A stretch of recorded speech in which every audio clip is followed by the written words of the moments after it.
Hi students, welcome back to my channel MD happy. ಆತ್ಮೀಯ ವಿದ್ಯಾರ್ಥಿಗಳೇ, sociology ವಿಷಯಕ್ಕೆ ಸಂಬಂಧಪಟ್ಟಂತೆ 10 ಅಂಕದ ಕೆಲವು ಪ್ರಮುಖ ಪ್ರಶ್ನೆಗಳನ್ನು ಈ ವಿಡಿಯೋದ ಮೂಲಕ ನಿಮ್ಮ ಮುಂದೆ ತೆಗೆದುಕೊಂಡು ಬರ್ತಿದ್ದೀನಿ.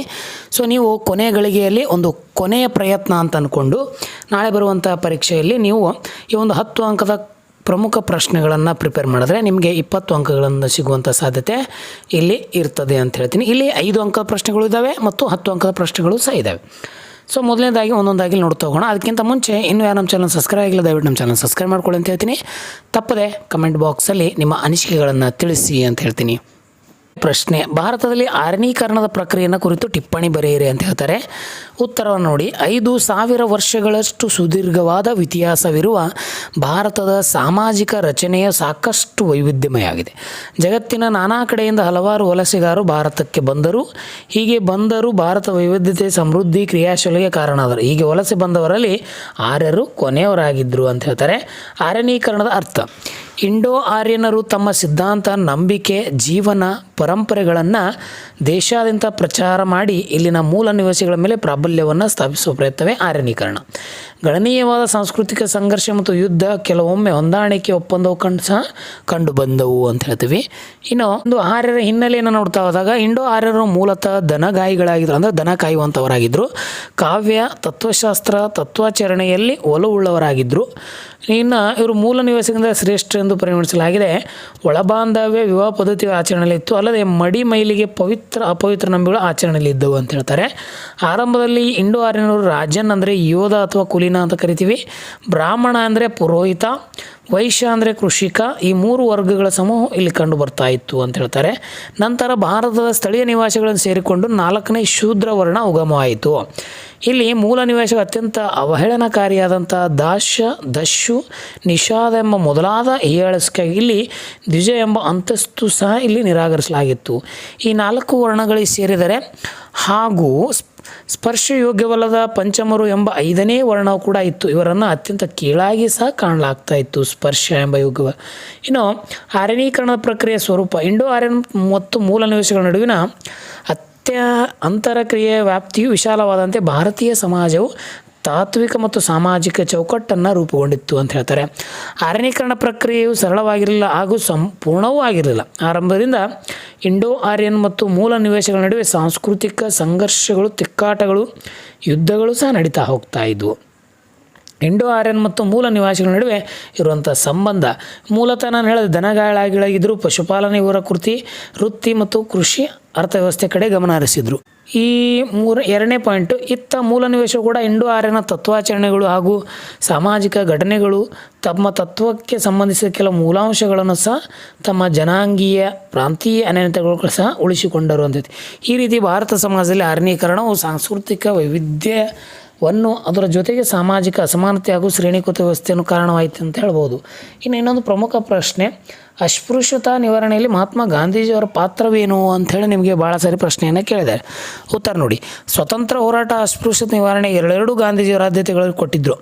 ಅಷ್ಟೇ ಅಲ್ಲದೆ ಅಸ್ಪೃಶ್ಯ ವಿರೋಧಿಗಳಾಗಿದ್ದರಲ್ಲದೆ ಏನೆಂದು ಅಸ್ಪೃಶ್ಯತೆ ಅಂತಹ ಸಾಮಾಜಿಕ ಅನ್ಯಾಯವನ್ನು ಸರಿಪಡಿಸದೆ ಹೋದರೆ ನಿಜವಾದ ಸ್ವರಾಜ್ಯ ನಮಗೆ ಅಪೂರ್ಣ ಅಂತ ಹೇಳ್ತಾ ಇದ್ರು. ಇನ್ನು ಅಸ್ಪೃಶ್ಯ ನಿವಾರಣೆಯಲ್ಲಿ ಗಾಂಧೀಜಿಯವರ ಕೆಲವು ಪ್ರಯತ್ನಗಳನ್ನು ಪ್ರಮುಖವಾಗಿ ನಾವು ನೋಡ್ತಾ ಹೋದಾಗೆ, ಗಾಂಧೀಜಿಯವರ ಅಸ್ಪೃಶ್ಯ ಸ್ವತಃ ವಾಸಿಸಿ ಅವರ ಕಷ್ಟ, ಅವರ ಸಮಸ್ಯೆಗಳನ್ನು ಬಗೆಹರಿಸ್ತಾ ಇದ್ದರು. ಇನ್ನು ಅವರ ಆಶ್ರಮದಲ್ಲಿ ನಡೆಯುವಂಥ ಪ್ರಾರ್ಥನೆಗಳಲ್ಲಿ ಆಗಲಿ, ಪೂಜೆನಾಗಲಿ, ಕೀರ್ತನೆಗಳಲ್ಲಿ ತಾರತಮ್ಯವಿಲ್ಲದೆ ಸಕ್ರಿಯವಾಗಿ ಭಾಗವಹಿಸ್ರಿ ಅಂತ ಹೇಳ್ತಾ ಇದ್ರು. ಇನ್ನು ಹರಿಜನ್ ಮತ್ತು ಯಂಗ್ ಇಂಡಿಯಾ ಎಂಬ ಪತ್ರಿಕೆಗಳಲ್ಲಿ ಹರಿಜನ್ ಸ್ಥಿತಿಗತಿಗಳನ್ನು ಕುರಿತು ಗಾಂಧೀಜಿಯವರು ಸಾಕಷ್ಟು ಲೇಖನಗಳನ್ನು ಬರೆದು ಜಾಗೃತಿ ಮೂಡಿಸಿದರಲ್ಲದೆ ಅವರಿಗಾಗಿಯೂ ಅನ್ಯಾಯಕ್ಕಾಗಿ ಪರಿಹಾರ ಕಾನೂನು ಕ್ರಮಗಳನ್ನು ಅಲ್ಲಿ ಜರುಗಿಸಿರು ಅಂತ ಹೇಳ್ತಾರೆ. ಮಹಿಳಾ ಚಳವಳಿಯನ್ನು ವಿಶ್ಲೇಷಿಸಿ ಅಂತ ನಿಮ್ಗೆ ಭಾಳ ಸಾರಿ ಪ್ರಶ್ನೆ ಕೇಳಿದ್ದಾರೆ. ಭಾರತದಲ್ಲಿ ಮಹಿಳಾ ಚಳವಳಿಯನ್ನು ಸ್ವತಂತ್ರ ಪೂರ್ವದಲ್ಲಿ ಮಹಿಳಾ ಚಳವಳಿ ಹಾಗೂ ಸ್ವತಂತ್ರ ನಂತರ ಮಹಿಳಾ ಚಳವಳಿ 2 ಹಂತಗಳನ್ನು ನೋಡ್ತೀವಿ. ಮೊದಲು ನಾವು ಸ್ವತಂತ್ರ ಪೂರ್ವದ ಮಹಿಳಾ ಚಳವಳಿ ನೋಡ್ತಾ ಹೋದಾಗ ಇಲ್ಲಿ ಮಹಿಳೆಯರ ಸಮಸ್ಯೆಗಳು ಅಂತಂದರೆ ಅಲ್ಲಿ ಪ್ರಮುಖವಾಗಿ ಸವಾಲುಗಳಂದರೆ ವಿಧವೆಯರು ಸಾಕಷ್ಟು ಸಾಮಾಜಿಕ ನಿಂದನೆ, ವ್ಯಂಗ್ಯ, ಏಕಾಂಗಿತನ ಅನುಭವಿಸ್ತಿದ್ರು. ಸತಿ ಪದ್ಧತಿ, ವೇಶ್ಯಾವಾಟಿಕೆ, ಬಾಲ್ಯ ವಿವಾಹ ಸಮಸ್ಯೆಗಳು, ಅಲ್ಲಿ ಪರದಾ ಪದ್ಧತಿ, ಕೌಟುಂಬಿಕ ಹೊಣೆಗಾರಿಗೂ ಸಹ ಅಲ್ಲಿ ಕಂಡು ಬರ್ತಾಯಿದ್ವು. ಇನ್ನು ಸ್ವತಂತ್ರ ಪೂರ್ವದಲ್ಲಿ ಮಹಿಳಾ ಹೋರಾಟಗಾರರು ರಾಜಾರಾಮ್ ಮೋಹನ್ ರಾಯರಂಥ ಸಮಾಜ ಸುಧಾಕರು ಸತಿ ಪದ್ಧತಿಯನ್ನು 1829ರಲ್ಲಿ ನಿಷೇಧವನ್ನು ಮಾಡ್ತಾರೆ. ಸಮಾಜ ಸುಧಾರಣಾ ಘಟನೆಗಳಿಂದ ಬ್ರಹ್ಮ ಸಮಾಜ, ಆರ್ಯ ಸಮಾಜ ಪ್ರಣಯತೆಯಿಂದ ಮಹಿಳಾ ಮಂಡಳಿಗೆ ಸ್ಥಾಪನೆಯಾಯಿತು. ಸ್ತ್ರೀ ಶಿಕ್ಷಣಕ್ಕೆ ಸೂಕ್ತ ವಾತಾವರಣ ದೊರಕಿಸಿತು. ಹಲವು ಭಾಷೆ, ಧರ್ಮ, ಸೇವೆಗಳು ಸ್ತ್ರೀ ಸಂಘಟನೆ ಭಾರತದಲ್ಲಿ ಸ್ಥಾಪನೆಯಾದ. ಉದಾಹರಣೆಗೆ ಮದ್ರಾಸ್ ಸುಬ್ಬಲಕ್ಷ್ಮಿ ಅಮ್ಮಾಳರಿಂದ ಬ್ರಾಹ್ಮಣ ಮಹಿಳಾ ನಿಲಯ, ಮೈಸೂರಿನಲ್ಲಿ ಮಹಿಳಾ ಸೇವಾ ಸಮಾಜ, ಪೂನಾದಲ್ಲಿ ಭಗಿನಿ ಸಮಾಜ, ಬರೋಡಾದಲ್ಲಿ ಚಮನ್ಬಾಯಿ ಪ್ರಸೂತಿ ಶಿಶು ಅಭಿವೃದ್ಧಿ ಕೇಂದ್ರ ಇತ್ಯಾದಿಗಳ ಪ್ರಾರಂಭವಾದವು. ಇನ್ನು ವಿದೇಶಿ ವಸ್ತುಗಳ ನಿಷೇಧ, ಅಸಹಕಾರ ಚಳವಳಿಯಲ್ಲಿ, ಕಾನೂನು ಭಂಗ ಚಳವಳಿ ಅನೇಕ ಮಂದಿ ಸ್ತ್ರೀಯರು ಪರಿಪೂರ್ಣವಾಗಿ ಭಾಗವಹಿಸಿದರು. ಇನ್ನು 5ನೇದು the all Indian women's as corruption 1924 ಸ್ಥಾಪನೆ ಕಾಲಕ್ರಮೇಣ ಬೃಹತ್ ಬೆಳೆಯಿತು ಅಂತ ಹೇಳ್ತಾರೆ. ಅವರಿಗೆ ಶಿಕ್ಷಣ, ವಿಚ್ಛೇದನ, ಆಸ್ತಿ, ಉತ್ತರಾಧಿಕಾರಿ ಹಕ್ಕು, ಆರ್ಥಿಕ ಸಮಾನತೆ, ವಿಧೇಯ ವೃದ್ಧಾಪನ ವೇತನ, ಗರ್ಭಪಾತ ಕಾನೂನು ಮುಂತಾದವುಗಳನ್ನು ಇಲ್ಲಿ ಜಾರಿಗೆ ತಂದರು. ಇನ್ನು ಸ್ವತಂತ್ರೋತ್ತರ ಹಂತದ ಮಹಿಳಾ ಚಳವಳಿಗಳಲ್ಲಿ 1947ರಲ್ಲಿ ಭಾರತವು ಸ್ವತಂತ್ರ ಪಡೆದ ನಂತರ ಲಿಂಗ ಭೇದ ಭಾವ ಆಗಿರ್ಬೋದು ಅಥವಾ ಸ್ತ್ರೀಯರ ಸ್ಥಾನಮಾನ ಸಂಬಂಧಪಟ್ಟಂತೆ ಇಲ್ಲಿ ಅನೇಕ ಕೆಲವು ಏನಪ್ಪ ಅಂತಂದರೆ ಅಂಶಗಳು ನೋಡ್ತಾ ಹೋಗ್ತೀವಿ. ಅಲ್ಲಿ ಸ್ತ್ರೀಯರೇ ಸೇವಾ ವಲಯ ಆಗಿರ್ಬೋದು, ಶೈಕ್ಷಣಿಕ ವಲಯ, ಸರ್ಕಾರಿ ಸೇವೆಗಳಲ್ಲಿ ಉದ್ಯೋಗಾವಕಾಶವನ್ನು ಕಲ್ಪಿಸಿಕೊಡೋದು. 1969-1970 ವಲಯದಲ್ಲಿ ಪ್ರತಿಭಟನೆ ಭಾಗವಹಿಸುವ, ಉದಾಹರಣೆಗೆ ಬೆಲೆ ಏರಿಕೆ, ಭೂ ಸುಧಾರಣೆ, ರೈತರ ಚಳವಳಿ ಮುಂತಾದವುಗಳಲ್ಲಿ ಸ್ತ್ರೀಯರು ಸಹ ಏನಪ್ಪ ಭಾಗವಹಿಸ್ತಾ ಇದ್ದರು.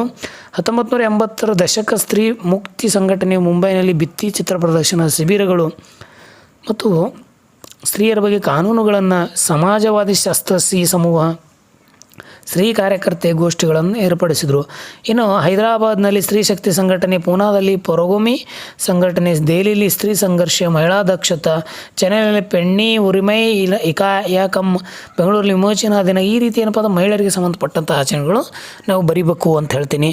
ಇನ್ನು ಮುಂದುವರೆದಂತೆ ನಿಮಗೆ ಇಲ್ಲಿ 2 ಪ್ರಶ್ನೆಗಳಿಗೆ ನಿಮಗೆ ನಾನು 10 ಅಂಕಕ್ಕೆ ಇಲ್ಲಿ ಇಂಪಾರ್ಟೆಂಟನ್ನು ಕೊಡ್ತಾ ಹೋಗ್ತೀನಿ. ಬಹಳ ಇಂಪಾರ್ಟೆಂಟು, ಗಮನದಲ್ಲಿಟ್ಕೊಳ್ಳಿ. ರಾಷ್ಟ್ರೀಯ ಭಾವೈಕ್ಯತೆ ವ್ಯಾಖ್ಯಾನಿಸಿ, ರಾಷ್ಟ್ರೀಯ ಭಾವೈಕ್ಯತೆ ಸವಾಲುಗಳು ಅಂತ ಹೇಳ್ತಾರೆ.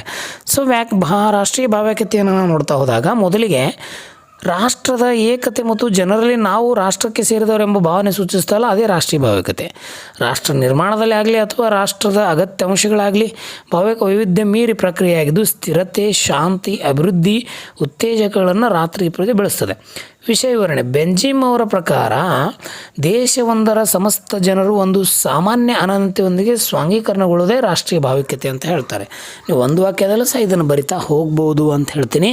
ಇನ್ನು ಇದು ಎದುರಿಸಿರುವಂಥ ಸವಾಲುಗಳನ್ನು ನೀವು ನೋಡ್ತಾ ಹೋದಾಗ ಪ್ರಾಂತೀಯತೆ, ಮೊದಲನೇ ಪಾಯಿಂಟೇ ನೀವು ಪ್ರಾಂತೀಯ ಅಂತ ಬರೀಬೇಕು. ಜನರು ತಮ್ಮ ಪ್ರಾಂತ್ಯವನ್ನು ಕುರಿತು ಅತಿಯಾದ ನಿಷ್ಠೆ ಮತ್ತು ಹಿತಾಸಕ್ತಿಗಳನ್ನು ಉಳ್ಳವರಾಗಿರಬೇಕು, ಅದು ಪ್ರಾಂತೀಯತೆ. ಇನ್ನು ಕಾರಣಗಳನ್ನು ನೋಡ್ತಾ ಹೋದಾಗ ಇಲ್ಲಿ ಅಸಮತೋಲನ, ರಾಜ್ಯಗಳ ಮಧ್ಯೆ ಅಂತರ ಹೆಚ್ಚಿಸುತ್ತದೆ, ಔದ್ಯೋಗೀಕರಣ ಫಲಗಳು ಮತ್ತು ವ್ಯತ್ಯಾಸಗಳು ಕಂಡುಬರ್ತವೆ, ತಾರತಮ್ಯ ನಿಧಾನಗತಿ ಪ್ರಾಂತ್ಯಕ್ಕೆ ಕಾರಣ ಆಗ್ತದೆ ಅಂತ ಹೇಳ್ತಾರೆ.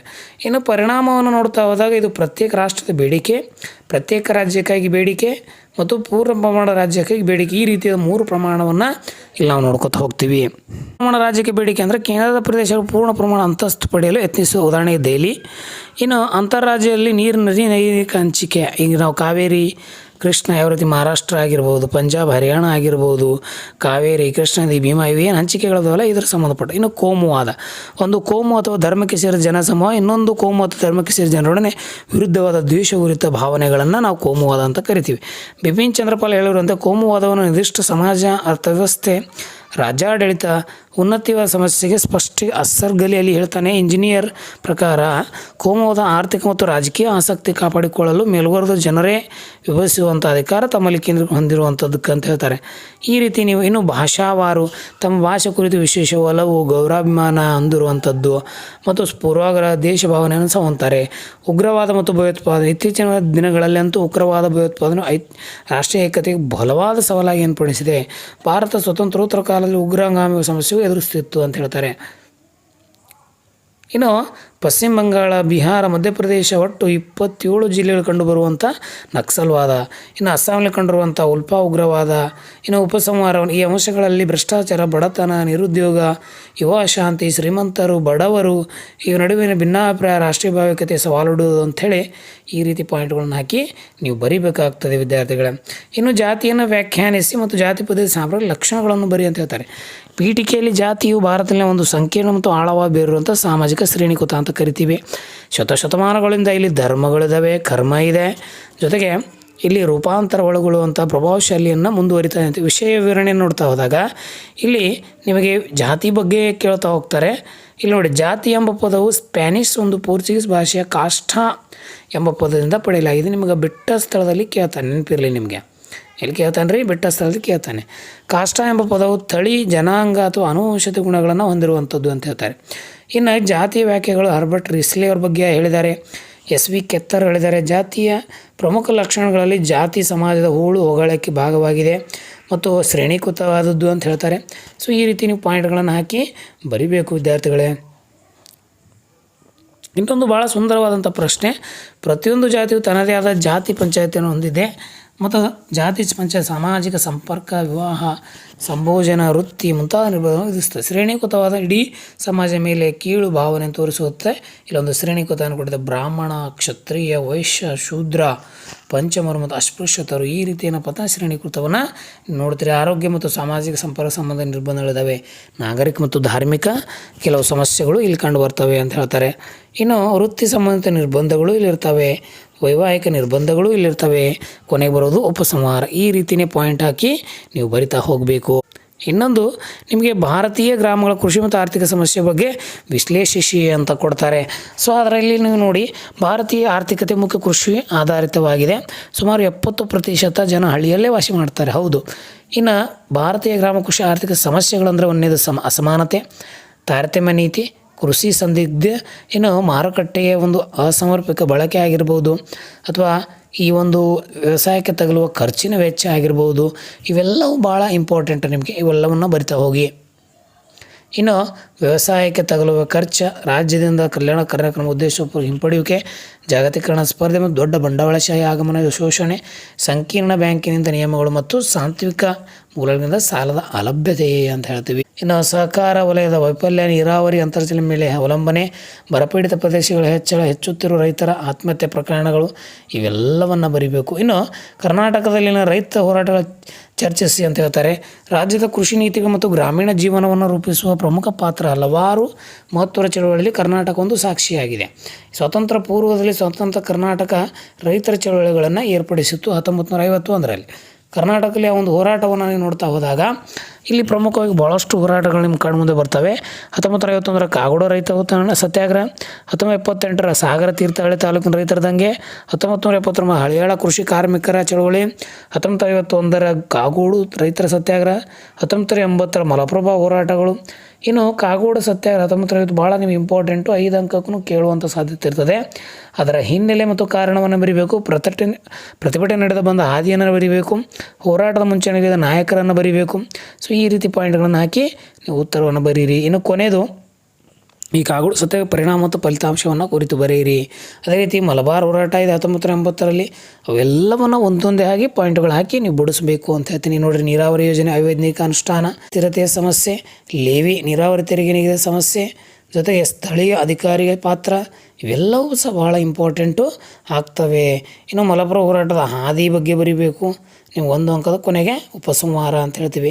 ಸೊ ಇದಿಷ್ಟು ಈ ಒಂದು ಸೋಷಿಯಾಲಜಿ ವಿಷಯಕ್ಕೆ ಸಂಬಂಧಪಟ್ಟಂಥ 5 ಅಂಕದ ಮತ್ತು 10 ಅಂಕದ ಪ್ರಮುಖ ಒಂದು ನೋಟ್ಸನ್ನು ವಿಡಿಯೋ ಮುಖಾಂತರ ನಿಮಗೆ ತಂದಿದ್ದೀನಿ. ಈ ನೋಟ್ಸ್ ನಿಮಗೆ PDF ನಾನು ನಮ್ಮ ಟೆಲಿಗ್ರಾಮ್ ಗ್ರೂಪಲ್ಲಿ ಹಾಕಿರ್ತೀನಿ, ಹೋಗಿ ಅದನ್ನು ಡೌನ್ಲೋಡ್ ಮಾಡ್ಕೊಳ್ಳಿ ಅಂತ ಹೇಳ್ತೀನಿ. ಸೊ ವಿಡಿಯೋ ಇಷ್ಟ ಆದರೆ ಒಂದು ಲೈಕ್ ಮಾಡಿ, ಕಮೆಂಟ್ ಬಾಕ್ಸಲ್ಲಿ ತಪ್ಪದೆ ರಾಧೆ ರಾಧೆ ಅಂತ ಟೈಪ್ ಮಾಡಿ ಅಂತ ಹೇಳ್ತಾ ಈ ವಿಡಿಯೋವನ್ನು ಇಲ್ಲಿಗೆ ಕೊನೆಗೊಳಿಸ್ತೀನಿ. ಧನ್ಯವಾದಗಳು, ನಮಸ್ಕಾರ.